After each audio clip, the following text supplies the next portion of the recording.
कठुआ और उन्नाव में रेप की घटनाओं के बाद देश भर में बीजेपी की किरकिरी हो रही है।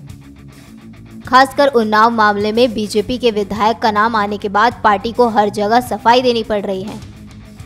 अब बाहर ही नहीं तो पार्टी की महिला नेता भी बीजेपी को घेरने में जुट गई है। जी हां, 2 साल पहले बीजेपी ज्वाइन करने वाली बॉलीवुड अभिनेत्री मल्लिका राजपूत ने बीजेपी पर गंभीर आरोप लगाए हैं। रिवॉल्वर रानी में कंगना रनौत के साथ काम कर चुकी मल्लिका ने कहा है कि उनकी इज्जत को बीजेपी में खतरा था, इसलिए उन्होंने पार्टी को बाय बाय कर दिया। मल्लिका यूपी के सुल्तानपुर की रहने वाली है और उन्नाव और कठुआ में हुई गैंगरेप की घटना से बेहद दुखी है। मल्लिका ने पार्टी पर आरोप लगाते हुए कहा है कि इस तरह के मुद्दों के बीच आपको लगता है कि एक महिला के नाते मैं भाजपा में खुद को सुरक्षित महसूस कर सकती हूँ।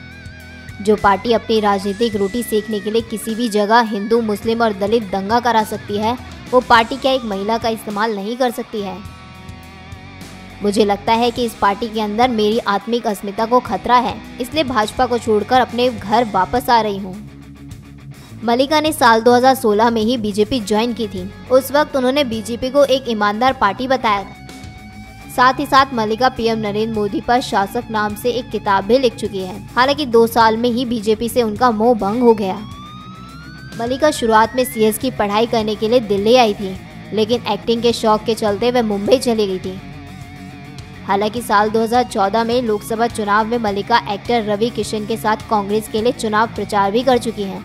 अब वो बीजेपी छोड़ फिर कांग्रेस में शामिल हो गई है। Viral news.